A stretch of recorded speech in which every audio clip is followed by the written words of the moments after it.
Everyone, welcome back to Dan's Daily Tips. I have not posted for a while, but today we have another tip.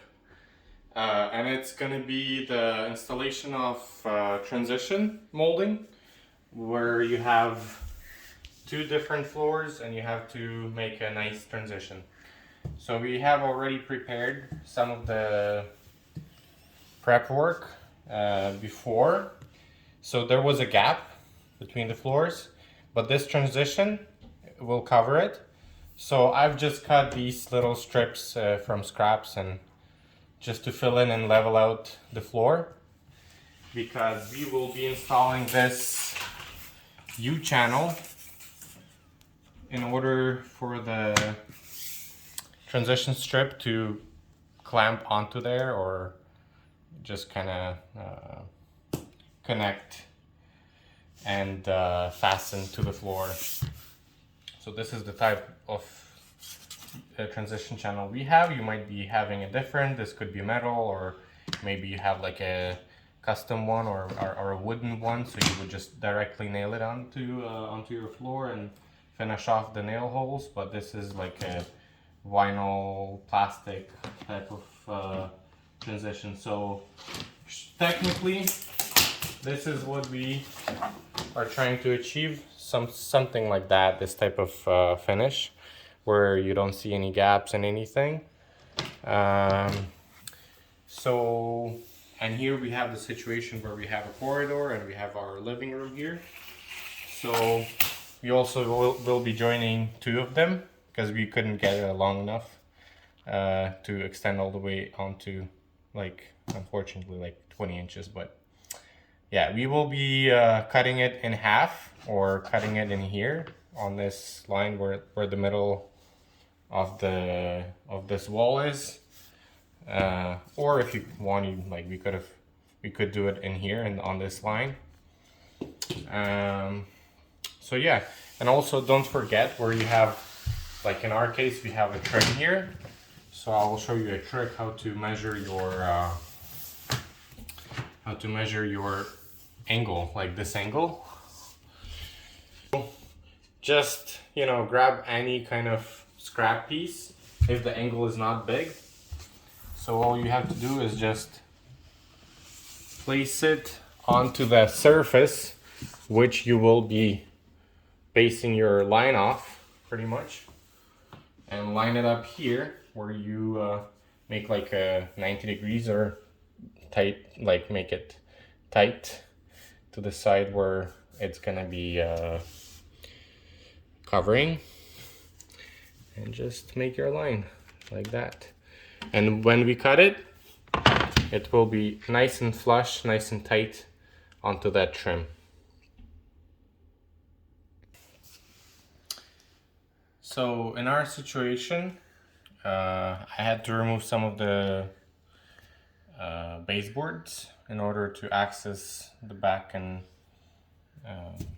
the wall, because we have to notch out a little bit here in order for this transition to be nice and cover this this hole and be under the baseboard. So here I have marked up the edge of the wall, and the same I will do here.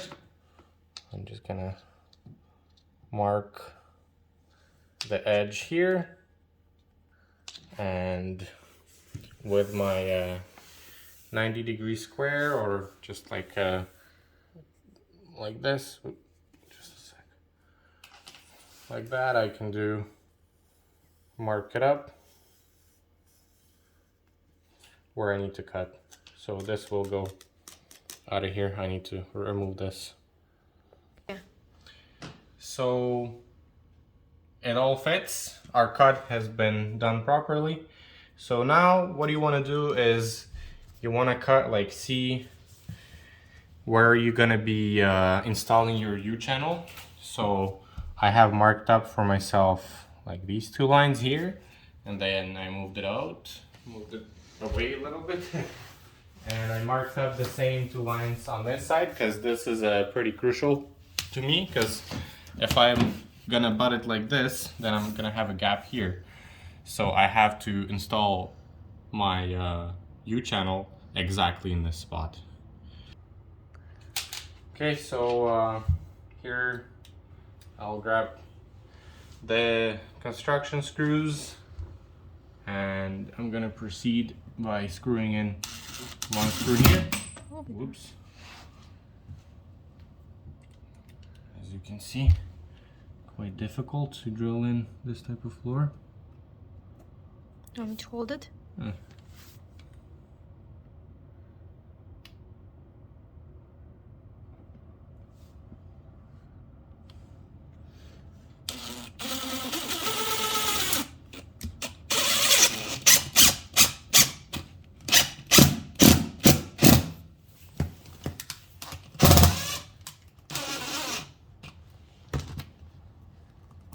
Okay.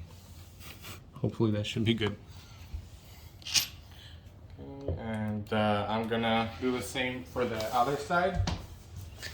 First, line up our marks where we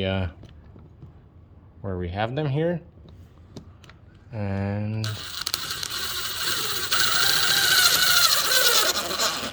okay, that's fine. And now, so now in order to screw in your U-channel properly, I don't know, if you have a long level, use that, but I think just by using your actual transition strip, you can get it pretty accurately straight. So that's what I will do, but if you have a long level or something like that, you can, of course, I would recommend using something more precise, but if you don't have the access to that, like I have here, so yeah. All the screws have been installed, and I'm just gonna vacuum it, just so we don't have any debris, anything like preventing from this to latch properly. And we're gonna try our transition strip to be finally installed.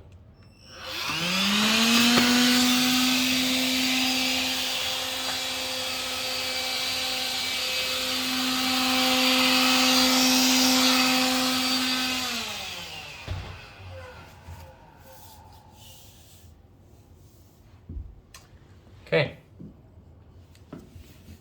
Let's see.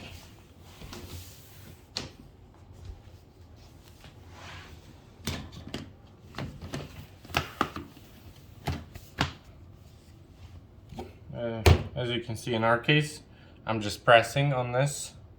Once I've installed the screws and everything, it should just get inside there and hold on like under pressure.